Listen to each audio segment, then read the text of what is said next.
at The Simple Life. We are just hanging out. Today is actually supposed to be gorgeous. It's like supposed to be in the 70s today, so I'm super looking forward to that. So my big plan today is to take the kids to the park. And I have a big, huge load of laundry to fold, so I'm going to be doing that at some point today. Yes, I don't even know what time it is. I actually just got my shower. Need to straighten up the house. Oh yeah, it's 12:30. I've got dishes to wash. Always the usual. I actually did something. My wash machine had been smelling kind of stale. So I put some bleach in my washing machine to kind of like clean it out. It's an old washing machine. We've probably had it for, years. We got it from somebody, from my husband's grandpa. He gave it to us. And honestly, it has worked. It has been amazing. I don't know, we probably got it from him like 10 years ago. So yeah, it still worked. When we were living at one of the army posts, I actually had somebody come out because for some reason it was filling up with water really bad.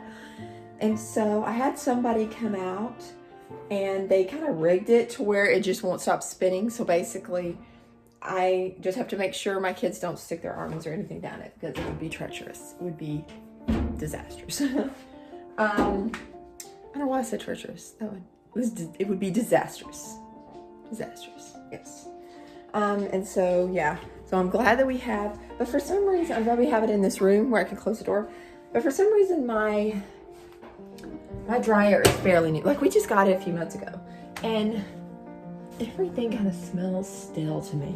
I don't know. If y'all have any tips on how to get the staleness out of a dryer, I bleached the washer, so I'm hoping that's going to help. But yeah. And then I have, we got a lot of things going on right here. I've got some Crockpot Candy with some peanuts. I'm trying to make sure it doesn't burn. I have done that before. So yeah, it's looking really, really good. It's just, I'll leave the recipe in the description box below. It's just like, I think it called for 2 pounds of peanuts, but I only did 1.5 pounds because I do only have a smaller crock pot right now. I would like to, in the new year, buy a bigger one because we use a crock pot all the time. And I just randomly stir it because to me it will start like wanting to stick. I really should have sprayed my crock pot. I was going to do that, but then I forgot to spray my crock pot. So yeah, I'm just kind of stirring it around, making sure none of it like sticks. So it's basically like, I did 1.5 pounds of peanuts, a package of semi-sweet chocolate chips, some white chocolate, some, I think the whole, what is it, 1.5 pounds of white chocolate, some milk chocolate, or it's almond bark. So I don't know. I'll leave the recipe in the description box below. Oh, I wanted to get my book. Okay, my arm is falling asleep, so I wanted to set the camera down for a few minutes. I got this one from the library the other day. It is written by Richard Paul Evans. It's called Promise Me. I think I might have talked about it in another video of what I was going to be reading around Christmas. But anyway, it is so, so good so far. I think I'm on page, I just started the 12th chapter and I'm on page 103. It's really a quick, easy read. It's so precious. Yeah. If y'all have not checked out his books, I've never read any of his books. This was my first year reading them, and I've really enjoyed this one. The next one I got from the library, it's called Gabriel's Angel by Nora Roberts. And honestly, the reason why I chose this one and why I chose Daniel Still Blue, they're kind of like Christmas wondery books, because if I don't have time to sit down, they actually have several audiobooks on YouTube. If y'all have not checked out the audiobooks on YouTube, y'all totally should. They're free. That way you can kind of look to see if it has the audiobook version as you're picking that at the library. I do that all the time because sometimes I honestly just don't always have time to sit down and read. This one doesn't have the audiobook on YouTube, but I highly recommend checking out YouTube because YouTube has like so many audiobooks. Sometimes they're really, so I think sometimes the audio version on YouTube is maybe a computer. I don't know. So they actually had Silka's Journey. No, not Silka's Journey. The Tattooist of Auschwitz. They had that one on there, but it kind of sounded like it was done by a computer.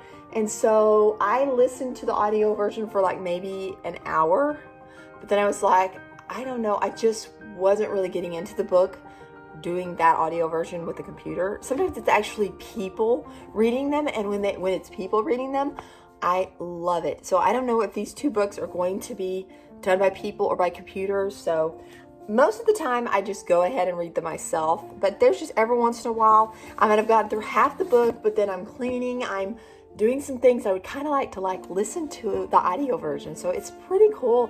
So definitely check that out on YouTube. I really love doing that.